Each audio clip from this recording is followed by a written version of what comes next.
बहुत समय पहले की बात है। एक विशाल जंगल था जिसका नाम था सुरम्य वन। यह जंगल हरियाली से भरा हुआ था। नदियाँ कलकल करती थीं और पंछी मीठे सुरों में गाते थे। इस जंगल पर राज करता था एक शेर, जिसका नाम था राजा वीर सिंह।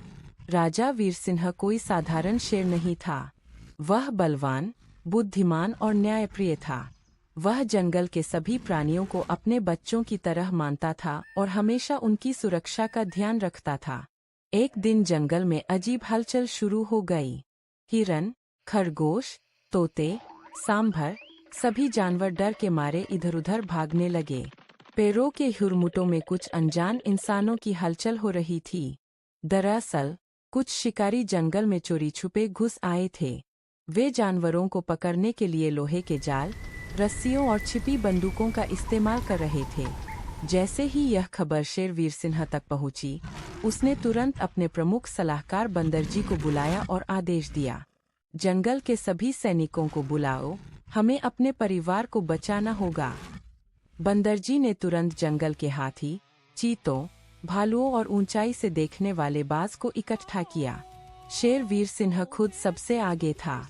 उसके कदमों की आहट से जमीन कांप रही थी। उसकी दहाड़ से शिकारी डर के मारे कांप उठे। जब वह शिकारी के पास पहुंचा, तो उसने गुस्से में दहाड़ते हुए कहा, यह जंगल मेरे बच्चों का घर है। यहाँ आकर तुमने बहुत बड़ी गलती की है। एक शिकारी ने डरते डरते बंदूक उठाई, लेकिन इससे पहले कि वह निशाना लगा पाता, वीर सिंह ने छलांग लगाई और उसकी बंदूक दूर फेंक दी। उसने अपने पंजों से जाल फाड़ डाला और फंसे जानवरों को आजाद किया। बाकी शिकारी जंगल के प्राणियों से घिर गए। हाथी ने रास्ता रोका, भालू ने रस्सियां छीनी और चील ने आसमान से निगरानी की। आखिरकार, शेर की दहाड़ और जंगलवासियों की एकता से शिकारी हार मान गए और घुटनों के बल गिरकर माफी मांगने लगे। शेर ने कहा, इस बार तुम्हें छोड़ रहा हूँ, लेकिन अगर फिर कभी हमारे जंगल की तरफ देखा भी, तो जंगल की आवाज तुम्हारे कानों को फाड़ देगी। डरे हुए शिकारी सब सामान वहीं छोड़कर भाग निकले। उस दिन के बाद सुरम्यवन में फिर से खुशहाली लौट आई।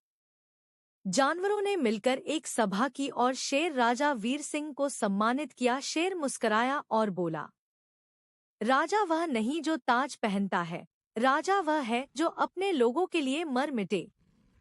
सच्चा नेता वही होता है जो अपने लोगों की सुरक्षा को सबसे ऊपर रखे। बहादुरी सिर्फ ताकत से नहीं,